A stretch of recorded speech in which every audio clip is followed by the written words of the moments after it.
आपको सारी बात समझाने के लिए ये कॉइन काफ़ी है। Thank you.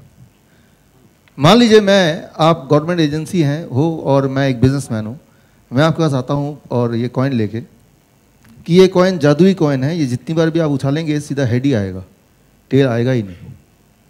तो आप क्या बोलेंगे? आप बोलेंगे साबित करके दिखाओ। तो साबित करने के तरीके क्या हैं? आपके पास समय नहीं है कि आप तब तक खड़े होकर देखें जब तक मैं कॉइन टॉस करूं। आप बोलेंगे सारे एविडेंस इकट्ठे कर लो, साबित करो और यहाँ पे जमा कर दो। हम उसको एविडेंस को देखेंगे, अगर वो वैसा ही है तो हम अप्रूव कर देंगे कि ये एक ऐसा कॉइन है जो हर बार हेड आता है। और फिर आप you are authorize to sell it, आप उसको बेच सकते हैं, जहाँ भी चाहे बेच सकते हैं।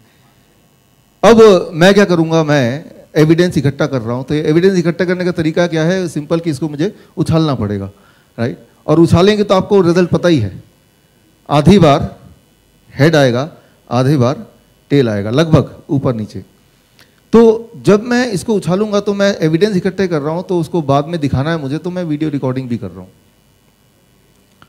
और फिर वीडियो रिकॉर्डिंग ले जाता हूँ और सबमिट कर देता हूँ एज जो गिवन फॉर्मेट में, और उसमें दिखाता हूँ कि देखिए जितनी बार मैं इसको टॉस कर रहा हूँ उतनी बार वो हेड आ रहा है। और एविडेंस मैंने प्रूव कर दिया और इस कॉइन को मैंने लॉन्च कर दिया और लोगों के बीच में, और लोग इसको खरीदने लगे। यहाँ पे कुछ गड़बड़ होने की कोई चांस है क्या? कहीं कोई टेम्परिंग का कोई स्कोप है क्या? कहीं कुछ घोटाला हो सकता है क्या? वो क्या है?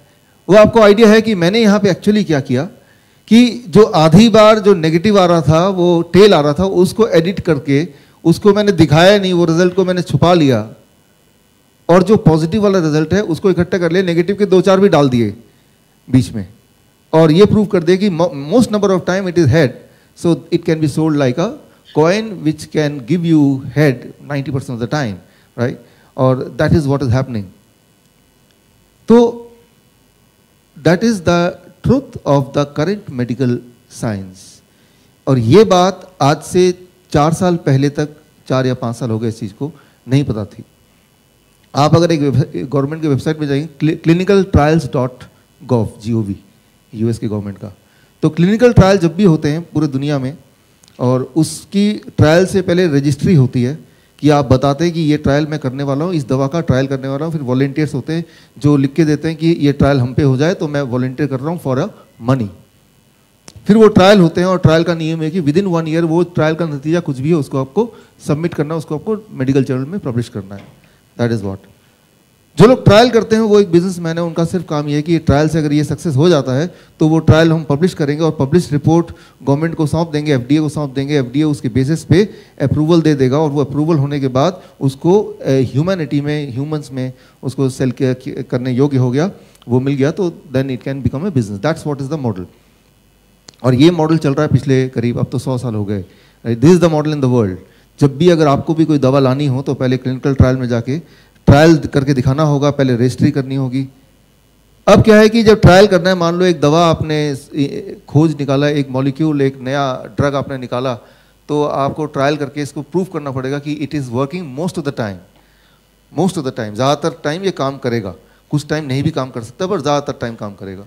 तो आप क्या कर सकते हैं, एक आइडिया ये है कि इस कॉइन की तरह आपने कई सारे ट्रायल कर दिए, और उनमें से जाहिर है कई सारे ट्रायल, आधे ट्रायल नेगेटिव भी आ सकते हैं, उनको आपने हाइड कर दिया, राइट? वो ट्रायल को आपने दिखाया नहीं किया, उसको पब्लिश ही नहीं किया।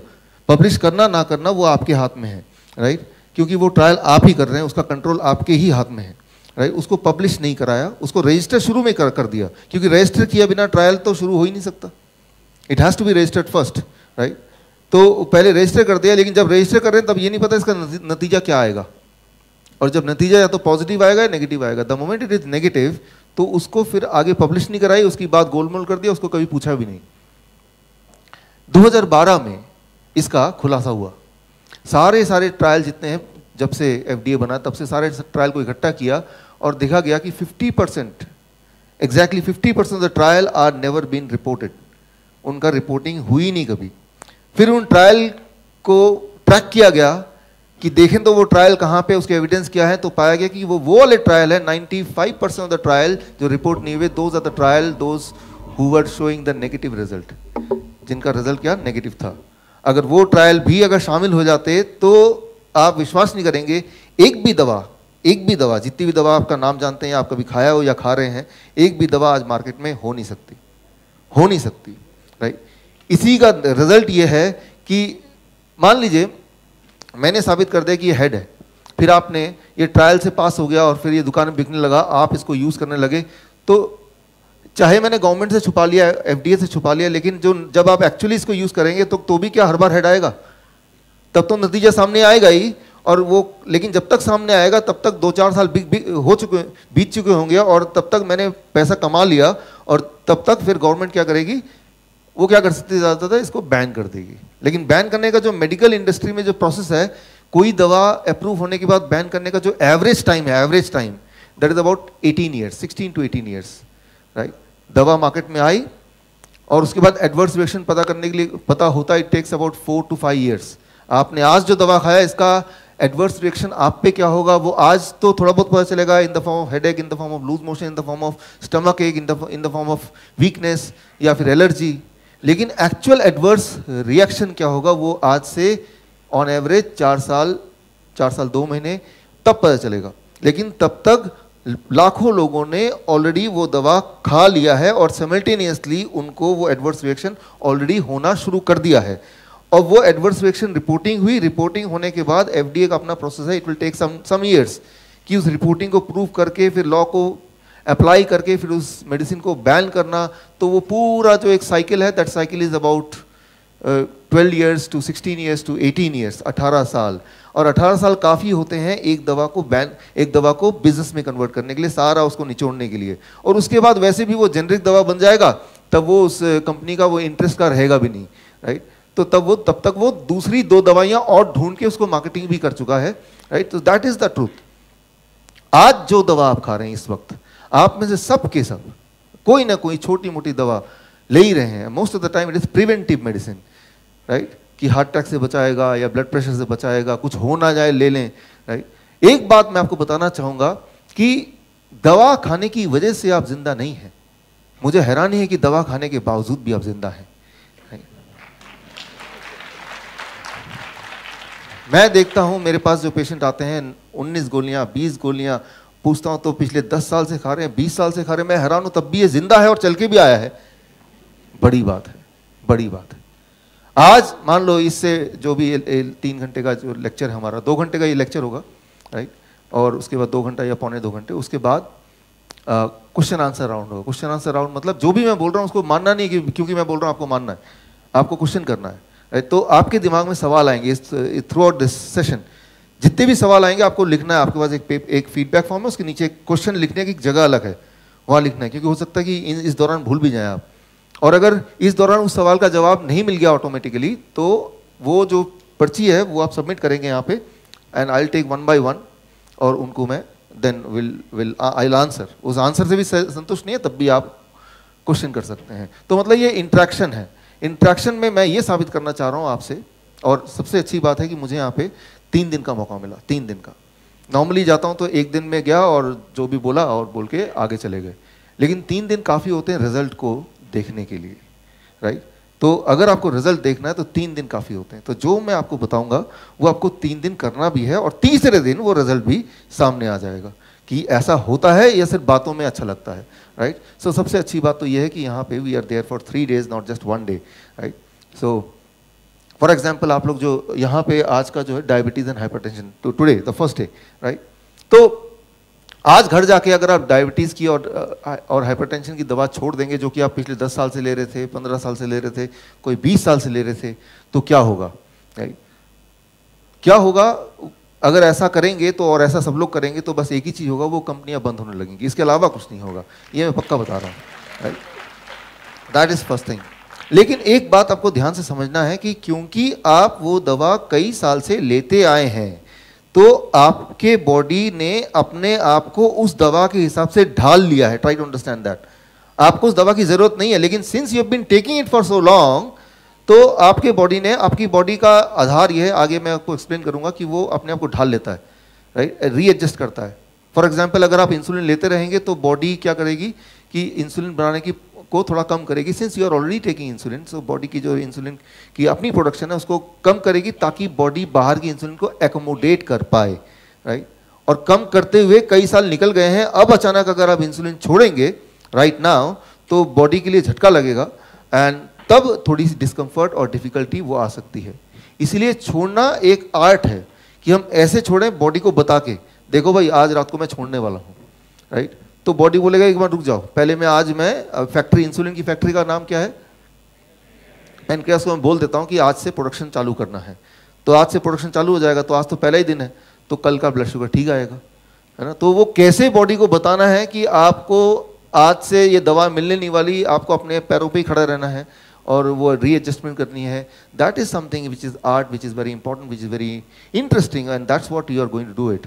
तो ये इंपॉर्टेंट ट्रेनिंग तब है जब इसको आप घर में जाके आज इंप्लीमेंट करेंगे, और इंप्लीमेंट आप तब कर पाएंगे जब आप पहले तो अंडरस्टैंड करेंगे and second is when you accept it, और एक्सेप्ट तब करेंगे जब आप सहमत हो जाएंगे और क्वेश्चन आंसर पूछ के अपने डाउट्स क्लियर कर लेंगे, तभी हो सकता है। क्योंकि जो भी आप सुनने जा रहे हैं it is going to be in contradiction with what you have been hearing since last several years. जितना भी कुछ आपने सुना उसका कुछ अपोजिट ही आप सुनने वाले हैं नॉर्मली, राइट। तो दुनिया में इंसान ही एक ऐसा जानवर है जो अक्सर बीमार रहता है।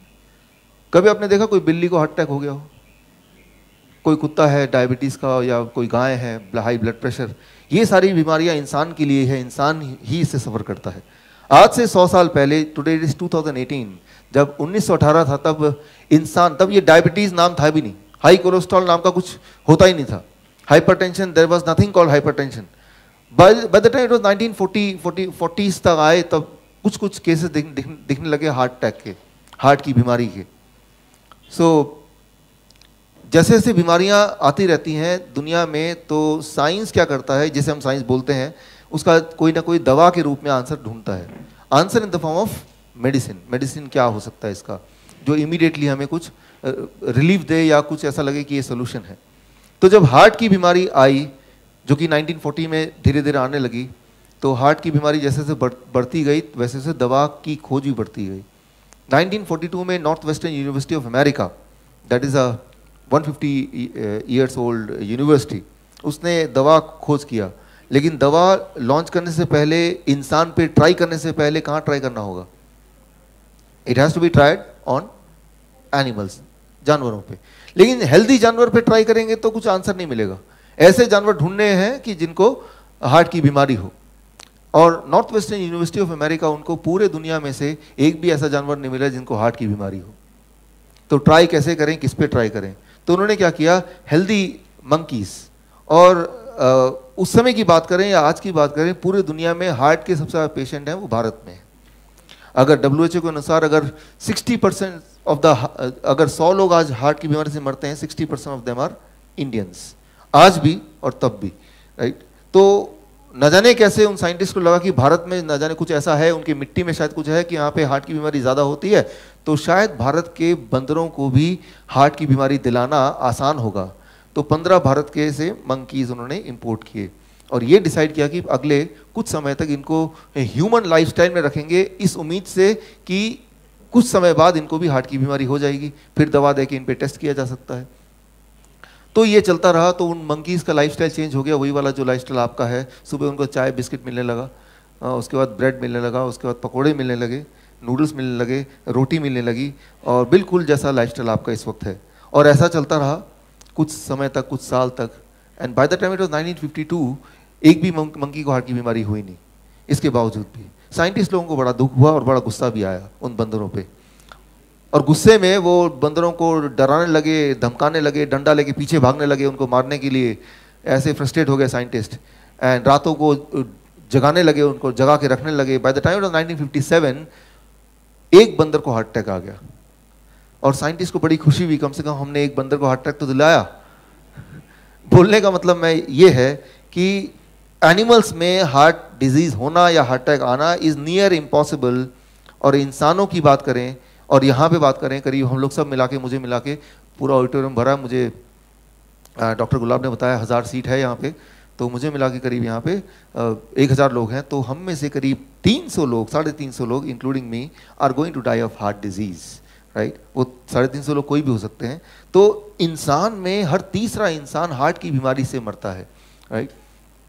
अब देखिए हम बात कर रहे हैं डायबिटीज़ की, हाइपरटेंशन की। हाइपरटेंशन और डायबिटीज़ ये कोई बीमारी नहीं है, ये मेडिकली इसको बीमारी नहीं बोलते हैं। हाइपरटेंशन मतलब ब्लड प्रेशर का एक लेवल से ऊपर रहना, दैट इज कॉल्ड हाइपरटेंशन। और ब्लड शुगर का मतलब, डायबिटीज़ का मतलब एक नंबर से, एक आंकड़े से अगर शुगर का नंबर ज़्यादा आया, हेल्थ कैसी उसे कोई मतलब नहीं है। Try to understand this, right. आपकी हेल्थ अच्छी हो सकती है, बुरी हो सकती है, कैसी भी हो सकती है, लेकिन एक नंबर से, एक नंबर आपको दे देंगे, उससे अगर आंकड़ा ज़्यादा आया तो उसको बोलते हैं डायबिटीज़। और दुनिया में देखा गया है ऐसा कि जिन लोगों का ब्लड शुगर एक नंबर ज़्यादा रहे और लंबे तक समय तक रहे, तो ऐसा माना जाता है कि उनकी हार्ट की बीमारी होने के चांसेस बढ़ जाते हैं, राइट। तो मैं यहाँ पे ये बोलना चाह रहा हूँ कि hypertension, diabetes, they themselves itself are not a disease, वो अपने आप में बीमारी नहीं है, लेकिन ऐसा रहना और लंबे समय तक रहना से हार्ट की बीमारी, किडनी फेलियर ऐसा हो जाता है, आँख खराब हो सकते हैं। तो इसके लिए हम इन दोनों को कंट्रोल में रखना चाहते हैं, एक नंबर, एक दायरे के अंदर रखना चाहते हैं। ये है प्रेजेंट क्राइटेरिया, ये है प्रेजेंट कंसेंसस। दो चीज़ें हैं, एक तो क्या हम पे काम करती है वो एक अलग बात है, और क्या कन्वेंशनली माना गया है वो एक अलग बात है। दोनों चीज़ एक हो भी सकती हैं, दोनों चीज़ एक नहीं भी हो सकती हैं। ये डिसाइड कौन करेगा? सिर्फ एक इंसान करेगा, वो है आप खुद, क्योंकि वो आपकी सेहत है, किसी की सेहत नहीं है। It is your health. और पूरे हमेशा अगर आप देखें तो सिर्फ एक ही इंसान अपने साथ रहता है, आपके साथ रहता है, वो है आप खुद। तो आपसे ज़्यादा आपके हेल्थ के बारे में दुनिया में कोई नहीं बता सकता, कोई मॉनिटर, कोई मशीन, कोई डॉक्टर नहीं बता सकता। मान लीजिए आपको हेडेक है, कौन सा एमआरआई बता देगा कि आपको हेडेक है? वो आप ही बताएंगे ना, मुझे हेडेक है। डॉक्टर बोलता नहीं आपको हेडेक नहीं है, आप बोल रहे हैं, तो किसकी बात मानेंगे? सो एक्चुअली आप देखें जो डायग्नोसिस है, वो डायग्नोसिस करने की जो ताकत है वो सिर्फ इंसान के पास है, उस इंसान के पास जो कि उस इंसान अपने अंदर रहता है। कोई और डायग्नोस नहीं कर सकता, और कोई और एक आंकड़ा दे सकता है, वो आंकड़ा मिसलीडिंग हो सकता है, और मिसलीडिंग हुआ, उस आंकड़े को रेफरेंस मान के आप दवा लेने लगेंगे तो आपने ऑलरेडी बीमारी का रास्ता चुन लिया है। तो वो रास्ता किस तरह से चुनते हैं, इसका मैं एक उदाहरण देता हूँ। एक मेडिकल कॉलेज महासा मलेशिया का सबसे बड़ा मेडिकल कॉलेज, और वहाँ मुझे इनवाइट किया गया लेक्चर देने के लिए।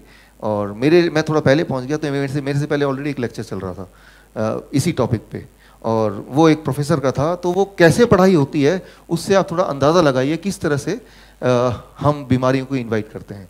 तो महासा मेडिकल कॉलेज में एक प्रोफेसर का एक लेक्चर कुछ, मान लीजिए आप मेडिकल कॉलेज के स्टूडेंट्स हैं, राइट। नेचुरोपैथी मेडिकल कॉलेज नहीं, एलोपैथिक मेडिकल कॉलेज स्टूडेंट है। आज आपका पहला दिन है और मैं आपका प्रोफेसर हूँ, तो कैसे पढ़ाई होगी? Okay, good morning friends. Today I welcome you all to the first day of this medical college, and you are going to learn about the medicine, and we'll start with hypertension. हम hypertension से शुरू करेंगे, high blood pressure शुरू करेंगे। और high blood pressure आजकल बहुत ज़्यादा लोगों को होने लगा है। और हाई ब्लड प्रेशर कई सारी दवाइयाँ हैं, कई सारे टाइप ऑफ दवाइयाँ। उनमें से एक दवाई की आज बात करेंगे, डायरेटिक्स, जो कि सबसे ज़्यादा सेफ माना जाता है और सबसे ज़्यादा सेफ है भी। इसमें डिस्कम्फर्ट सबसे कम होता है, और ये दवा देते ही एकदम से पेशेंट का ब्लड प्रेशर कम हो जाता है।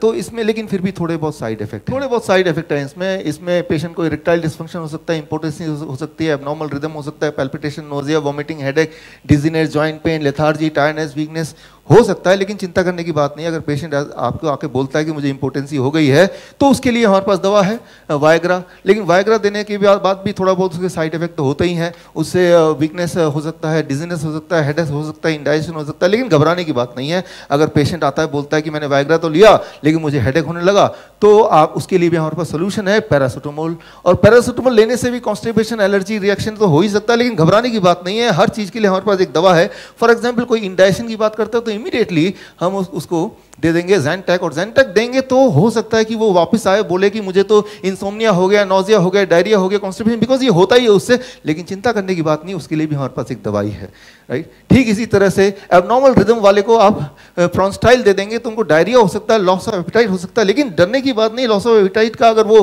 कंप्लेन लेके आएगा तो इमीडिएटली उसको इमोडियम दे देंगे, और इमोडियम देंगे तो उसको कॉन्स्टिपेशन, डिजीनेस तो होगा ही, एब्डोमिनल पेन और वॉमिटिंग भी हो सकता है। लेकिन घबराने की बात नहीं, उसके लिए भी हमारे पास एक दवा है, राइट। तो इस तरह से द दवाई की लिस्ट बढ़ती जाती at the end of the day वो पेशेंट भूल जाता मैं किस वाली बीमारी के लिए गया था। उसको सिर्फ इतना याद रहता है कि मुझे सुबह क्या खाना है, कौन सी दवा, दोपहर को कौन सी दवा, रात को कौन सी दवा, और कुछ तो आधी रात को कौन सी दवा। अलार्म लगा देते हैं, आधी रात को भी उठते हैं, राइट। तो वो दवा खाने लगते हैं लाइक ए फूड, राइट, दिन रात, और लगता है कि इस दवा की वजह से मैं प्रोटेक्टेड हूँ, मैं बचा हुआ हूँ। तो अब आप खुद ही समझ रहे हैं कि आपने इन्वाइट किया द प्रॉब्लम। एक बात जो मैंने इसका ये हटा देते हैं अभी ना, इट इज डिस्ट्रैक्टिंग। एक बात मैंने आपको शुरू में बताई कि जितनी सारी दवाएं, मैं किसी एक दवाई की बात नहीं कर रही, जितनी सारी दवाइयों के नाम आप जानते हैं, जितनी सारी दवाइयों को कभी देखा या लिया है, हर दवाइयों का अगर हम केस स्टडी करेंगे तो पाएंगे कि 50% ऑफ द साइड इफेक्ट जो थे, जो नेगेटिव पार्ट, जो कॉइन का जो टेल पार्ट है, वो उन्होंने हाइड कर दिया, इसीलिए वो दवा दुनिया में आई है। लेकिन दुनिया में आने के बाद जब लोग लेंगे तो साइड एडवर्स रिएक्शन होगा, एडवर्स रिएक्शन रिपोर्टिंग होगी, रिपोर्टिंग होने के बाद वो FDA में जाएगा, फिर लॉ उसको जांचेगा, और वो 18-20 साल बाद दवाइयाँ बैन हो जाएंगी, राइट। तो ये एज इफ कि आप एक मोहरा है और एक बिजनेस चल रहा है, उस पार्ट है। तो दवा लेना एक बहुत ही इररिस्पॉन्सिबल बात है आजकल के टाइम पे। अगर हम बात करें मॉडर्न मेडिसिन की, it is an irresponsibility on our own health, right. आप बीमारी इसलिए हैं क्योंकि आपने शुरुआत ही गलत की थी, शुरुआत गलत की। मान लीजिए आप जाना चाहते हैं आगरा, राइट, एक डायरेक्शन गलत हो गया, फिर चाहे कितना भी आप ध्यान से जाएंगे वो डायरेक्शन गलत ही होता जाएगा, गलत ही होता जाएगा। तो उसको कहीं ना कहीं आपको रोकना होगा। जो हेल्थ का रास्ता है वो दवाई के रोकने के बाद ही आ सकता है, दवाई के साथ हेल्थ का रास्ता तो आ नहीं सकता। अगर आना होता तो पिछले 20 साल से, 30 साल से, कुछ लोग 40 साल से दवा ले रहे हैं, तो आज तो वो सबसे हेल्दी होते हैं ना, राइट। तो ये बात आपको, you have to really understand this. तो अब यहाँ पे क्या करना है, what should we do at this stage, यहाँ तक तो है, लेकिन अब क्या करना है, आज घर जाके क्या करना है, that is something very very important. हमें अपने से मतलब है, हमें सिर्फ इससे मतलब है कि हम क्या करें कि हमें कोई प्रॉब्लम ना हो। जो भी इंसान इस दुनिया में आया है कभी ना कभी तो जाएगा ही, लेकिन बीमार पड़ के, सड़ के, दर्द के साथ, पूरे दिन भर में हमेशा हमने पैसे भी गंवा दिए, तो इतने पेनफुल तरीके से लास्ट के कुछ साल बिता के जाना, दैट इज नॉट एक्सेप्टेबल। मैं ये बताना चाह रहा हूँ कि जीवन के आखिरी दिन तक भी हम हेल्थी रह पाएं। अगर तो पहले तो बीमारी नहीं है तो ना हो, और अगर है तो वो कैसे, how we can be free of it, उसको समझने के लिए पहले तो वो समझना है। Once you understand then you become the driver of your own car, your car is your body, right. So उसको समझने के लिए आप सिर्फ एक उदाहरण पे गौर कीजिए। आज ब्लड प्रेशर शुरू करने बोला है मुझे, तो मैं ब्लड प्रेशर की बात का एक एक करके खत्म करते हैं, राइट। सारी बीमारियां आएंगी इन 3 दिनों में, कोई बीमारी ऐसा नहीं है कि जो नहीं आएगी। वैसे तो टोटल 8000 तरह से बीमार पड़ सकता है इंसान, लेकिन उसको बेसिक 5 तरीके से ही हम उसको सुलझा सकते हैं, तो वो 5 तरीके इन 3 दिन में आएगा। सबसे ज़्यादा जो प्रोमिनेंट है वो ब्लड प्रेशर है। अब आप क्या करते हैं, आप जाते हैं डॉक्टर के पास ब्लड प्रेशर चेक कराने, स्टेप बाय स्टेप समझिए इसको, राइट। और जैसे ही डॉक्टर की शक्ल देखते हैं ब्लड प्रेशर बढ़ जाता है। जितना बूढ़ा डॉक्टर उतना ब्लड प्रेशर आपका बढ़ जाए, जितना महंगा हॉस्पिटल उतना ब्लड प्रेशर आपका बढ़ गया, राइट। जितना ज्यादा डिग्री उसके बाहर लिखा उतना ज्यादा ब्लड प्रेशर। अब डॉक्टर चेक करेगा आपका ब्लड प्रेशर, बोलेगा देखो यार आपकी ब्लड प्रेशर तो इतनी ज्यादा है, ये वाकई में हाई है, राइट। वो बोलेगा और ये दवा ले लो, वो कर लो, और जैसे ही आप हॉस्पिटल से बाहर निकलते हैं ब्लड प्रेशर बिल्कुल नॉर्मल हो जाता है, राइट। सो आंकड़े कहते हैं कि 80%, American journal of cardiology 1987, 80% the patient have higher reading in the doctor's office, right. जो that is called white coat syndrome. White coat syndrome मतलब सिंपल भाषा में सफेद कोट देखते ही ब्लड प्रेशर का बढ़ जाना, राइट। तो ये ब्लड प्रेशर, जैसे मैं बोला, कोई बीमारी नहीं है, ये भगवान का दिया हुआ हमारे लिए प्रोटेक्टिव मेजर है। मान लीजिए मैं अभी बात कर रहा हूँ आपसे, अचानक मैं उधर देखता हूँ एक सांप आ गया, अब क्या होगा, एकदम से मैं घबराऊंगा, एकदम से, राइट, और मैं जंप करूंगा, मैं अलर्ट हो जाऊंगा। इस वक्त अगर कोई मेरा ब्लड प्रेशर चेक करेगा तो कितना मिलेगा, 200/100 या 300/200, कुछ भी मिल सकता है। तो क्या मैं ब्लड प्रेशर का पेशेंट हूँ? I am not a blood pressure patient, right. वो तो मुझे अलर्ट करने के लिए, इमेजिन कीजिए एक ज़ीब्रा जंगल में है, अचानक उसको एहसास होता है कि एक शेर आसपास ही है, तो क्या होता है, उसके कान खड़े हो जाते हैं, उसकी आंखें ज़्यादा देख पाती हैं, उसके धड़कनें बढ़ जाती हैं, तो उसके पैर और ज़्यादा तैयार हो जाते हैं लड़ने के लिए या भागने के लिए, राइट। तो ये नेचर का दिया हुआ एक प्रोटेक्टिव टूल है हमारे बॉडी को, हाई ब्लड प्रेशर, राइट।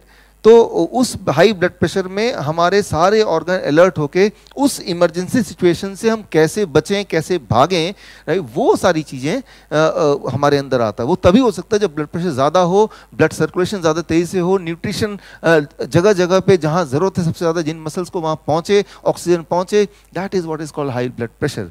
यानी कि जैसे आप डॉक्टर के चैम्बर में हैं, आपके ब्रेन ने अलर्ट कर दिया, राइट, तो आपको क्या करना है, भागना है वहाँ से जीब्रा की तरह, लेकिन आप वहीं बैठे रह जाते हैं, राइट। तो आपके ब्रेन ने तो अलर्ट किया था। अब मान लीजिए मैं ऐसा करता हूँ कि चलो भाई, डॉक्टर से अगर पूछेंगे भाई कितना ब्लड प्रेशर रहना चाहिए, मैं तो जिंदा रहना चाहता हूँ 100 साल, क्या क्या नंबर बोलेंगे डॉक्टर, कोई भी 120/80, राइट, कि भाई 120/80 ले आओ तो आपकी लंबी आयु होगी, हाइपरटेंशन, हार्ट डिजीज के चांसेस कम होंगे, किडनी फेलियर के चांसेस कम होंगे। तो मैंने अपने बॉडी में कुछ ऐसी फिटिंग कर दी, ऐसी सेटिंग कर दी कि मेरा ब्लड प्रेशर जो है 120/80 पे रहता है हमेशा, बिल्कुल परफेक्ट, बिकॉज मैं लंबा जीना चाहता हूँ। अब मैं लेक्चर दे रहा हूँ, अचानक मैंने देखा पीछे एक सांप आ रहा है बड़ी तेजी से, तो मेरा रिएक्शन क्या होगा, ठीक है आने दो।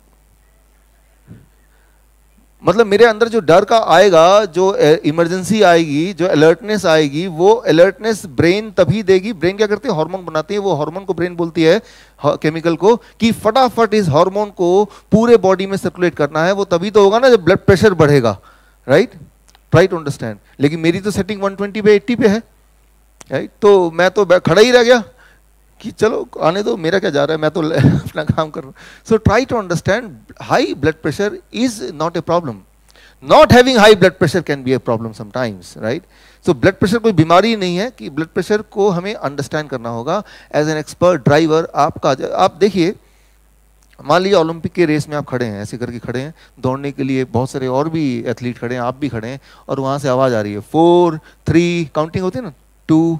अब 2 की आवाज़ आपके कान में गई, अभी आप खड़े ही हैं सिर्फ, इस वक्त आपका ब्लड प्रेशर ज़्यादा होगा या इस वक्त ब्लड प्रेशर नॉर्मल होगा, फर्स्ट या सेकेंड? ज़्यादा होगा, राइट। लेकिन याद रखिए आपने कुछ किया नहीं है, आपने अभी हिले भी नहीं अपनी जगह से, लेकिन ब्लड प्रेशर कितनी तेजी से हो गया, because high blood pressure is what, आपका बॉडी प्रिपेयर कर रहा है आपको वो आने वाले चैलेंज को फेस करने के लिए, isn't that right? So that is called high blood pressure. और अगर ब्लड प्रेशर अगर उतने का उतना ही रहेगा तो जाहिर है कि आप जीत नहीं सकते रेस को, राइट? तो मैं ये बोलना चाह रहा हूँ कि ब्लड प्रेशर क्या होता है उसको अंडरस्टैंड करना, लेकिन कंसिस्टेंटली अगर हाई रहता रहे राइट काफ़ी समय तक, तो हो सकता है कि दिक्कत है। तो कंसिस्टेंटली हाई कब रहता है और कब टेम्प्रोरी हाई रहता है? टेम्प्रोरी हाई मतलब जब ब्लड प्रेशर मेजर कर रहे हैं उस वक्त हाई। कितने % लोगों को उस वक्त हाई होता है? मैंने बताया था अभी 80%। यानी कि अगर आप कंजर्वेटिव एस्टिमेट लेते हैं कि 80% वो लोग जो अभी दवा ले रहे हैं, हो सकता है कि उनको ब्लड प्रेशर था ही नहीं, it was just a temporary white coat syndrome, right? वो टेम्प्रोरी व्हाइट कोट सिंड्रोम ही था।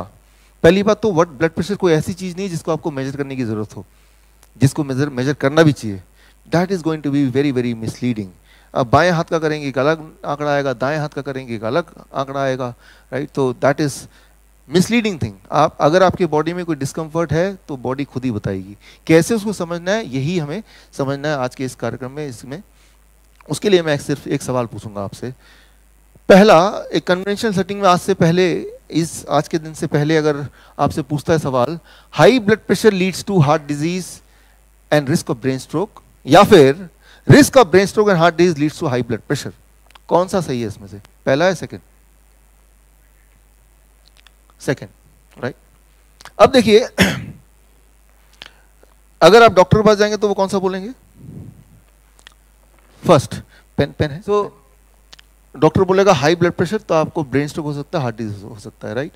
अब देखिए आप इमेजिन कीजिए ये पाइप है आपके पास, यू हैव अ पाइप, आपने टैप में लगा दिया, राइट? टैप ऑन कर दिया, पानी जा रहा है पाइप से, आपने इसको दबा दिया अंदर यहाँ बीच में, तो पानी का प्रेशर, वाटर प्रेशर बढ़ेगा या घटेगा? बढ़ जाएगा। जितना डायमीटर कम होगा उतना वाटर प्रेशर बढ़ेगा। क्लियर है ये बात? तो अब वाटर को ब्लड बना देते हैं, तब भी ये रूल सेम ही है। तो हमारे ब्लड वेसल में ब्लड जा रहा है और वहाँ पे हार्ट के केस में बात करें तो वो हार्ट में भी ब्लड वेसल है, और ब्लड वेसल की डायमीटर कम होता जा रहा है। कम क्यों हो रहा है? क्योंकि चारों तरफ ब्लॉकेज है, राइट? तो उससे वॉल्यूम, जो उसका डायमीटर कम हो रहा है, डायमीटर कम होगा तो ब्लड प्रेशर बढ़ जाएगा। अब दवा देके ब्लड प्रेशर को घटा देंगे तो नंबर कम दिख रहा है आपको मॉनिटर में, लेकिन वो जो क्लॉट है, वो जो ब्लॉकेज है, क्या उसमें कुछ अंतर आया? नहीं आया। तो ये ठीक है कि अगर ब्लड प्रेशर हाई है इसका मतलब आपका ब्लॉकेज है विच इज नॉट गुड। लेकिन ब्लड प्रेशर को कम करने से, ब्लड प्रेशर को कम करने से खतरा कम हो गया, ऐसा नहीं है। ये बात सही है कि इंसान के जितने ज्यादा बाल ग्रे दिखेंगे, सफेद दिखेंगे, यानी कि वो उतना बूढ़ा है। लेकिन इसका विपरीत, अगर सफेद बाल को ब्लैक करने लगे तो बूढ़े का यंग नहीं हो सकता। Try to understand, right? So high blood pressure is a indication, अगर लंबे समय तक रहता है, लगातार रहता है, कि हार्ट में दिक्कत है।